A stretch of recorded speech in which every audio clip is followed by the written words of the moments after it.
Salut à tous, bienvenue pour notre, je crois que c'est 10e histoire, l'histoire numéro 10. Aujourd'hui, Paul a choisi pour vous ce livre qui s'appelle Petite Cage, qu'on a lu aussi à de très nombreuses reprises. C'est aussi un des livres que Paul préfère. Et alors, Paul, bah voilà, on aimerait, comme d'habitude, avoir ton analyse avisée sur ce livre. Qu'est-ce que tu peux nous en dire? Qu'est-ce que tu peux nous dire sur ce livre? Qu'est-ce que tu peux nous dire sur ce livre? Eh ben, ce livre il parle surtout de liberté, de cage et de oiseaux. D'accord. Et alors, qu'est-ce qui est très important dans tout ça? Euh, La liberté. La liberté, oui. Ok, eh ben on commence la lecture alors, c'est parti? Oui. Allez, feu. Petite cage cherche un oiseau. Hop là.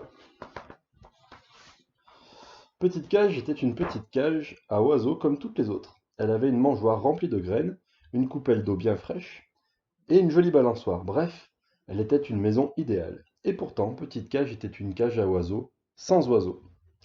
Pourquoi aucune colombe, aucun perroquet, ni même un canari ne vit sous mon toit se demandait-elle tristement. On voit qu'elle est un petit peu triste là. Hein, Ouais, Paul? un petit peu triste, Alors, c'est d'elle. ah oui, elle est chez elle, elle boude.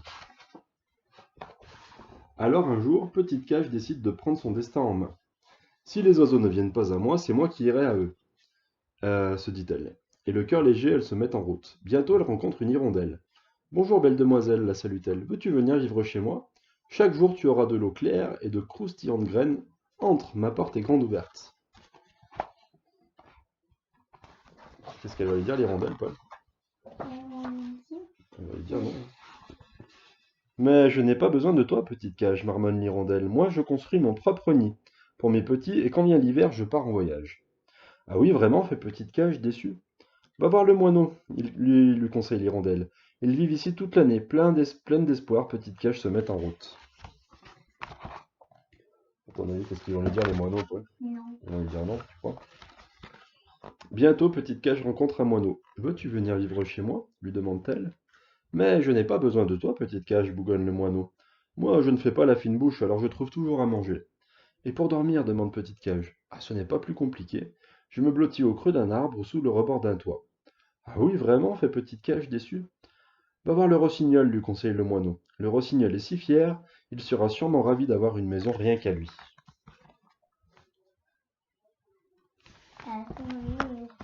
Oui, les illustrations sont plutôt jolies.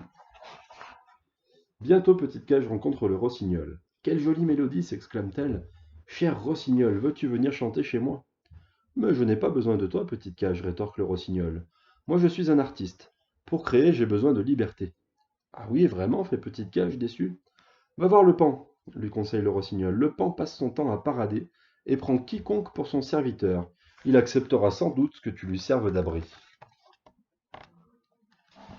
Mais il va dire non. On va dire non, c'est vrai. Un peu plus loin, Petite Cage rencontre une canne et ses 7 canetons. Comme ils sont mignons, accueillir toute une famille, ce serait merveilleux, se dit-elle.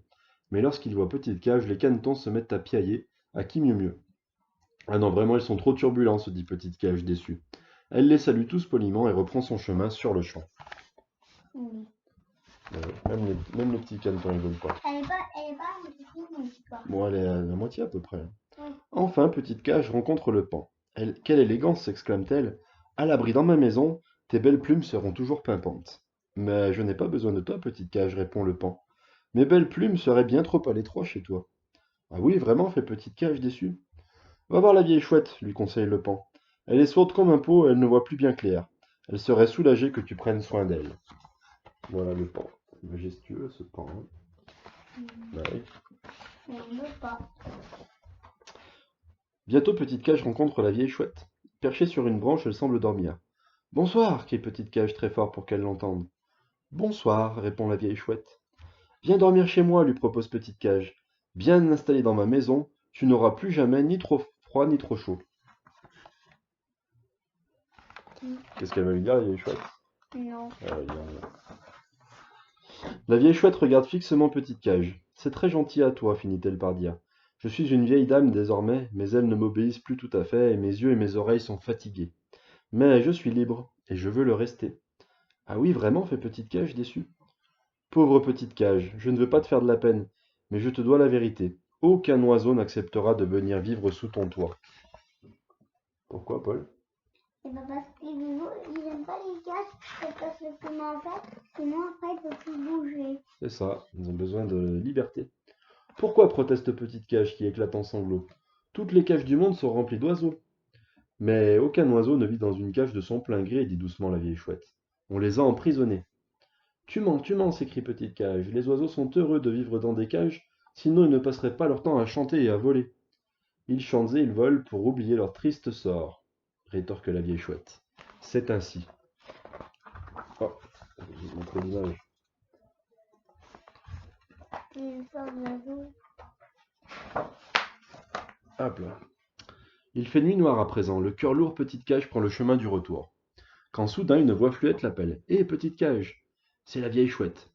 Si tu veux bien m'écouter, j'ai un dernier conseil à te donner. Petite Cage n'en croit pas ses oreilles, mais elle se dit que cela ne coûte rien d'essayer. Dès le lendemain, elle saisit sa porte et la jette au loin. Puis elle remplit sa mangeoire de graines croustillantes, remet de l'eau fraîche dans sa coupelle et part s'installer au coin du bois. C'est une illustration. Très jolie illustration. Ouais. Les jours passent. Tous les matins, Petite Cage remet des graines dans sa mangeoire et de l'eau fraîche dans sa coupelle. Lorsqu'un oiseau s'approche, elle retient son souffle. En vain. Pas un n'ose rentrer chez elle.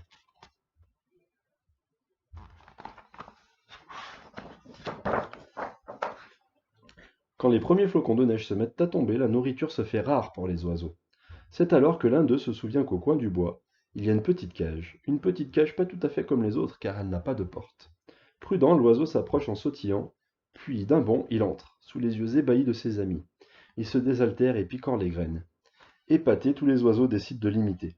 Petite Cage est folle de joie. Ce n'est pas un, mais une multitude d'oiseaux qu'elle accueille sous son toit. On les voit tous. Pas d'eau, sinon après il va éclater. Ah oui, pas tous à la fois. Voilà comment Petite Cage devient la petite cage aux mille et un oiseaux. Bien sûr, on peut se demander si une petite cage sans porte est encore une cage. Je vous laisse y réfléchir. Et voilà. Et voilà, c'était la dernière page de ce livre. Effectivement, on peut réfléchir à la question. À ton avis, Paul, est-ce qu'une cage sans porte, c'est vraiment une cage? Non, Non, hein, pas vraiment. c'est pas une cage. C'est pas une cage si on n'est pas enfermé dedans, hein, c'est pas une cage. On est d'accord. Et ben voilà, vous pouvez tous y réfléchir et puis les réponses peuvent être différentes, hein. Chacun Oui. voit midi à sa porte. Ou sans porte, justement. Chacun voit midi sans porte de petite cage. Oui. On vous fait un petit coucou, on vous dit une bonne soirée, et puis à demain pour une nouvelle histoire. Oui. Allez, À Paul. demain. À demain. Hop, fais voir ta main, juste ta main. Hop, un petit coucou. Voilà, coucou, bonne soirée à tous, salut.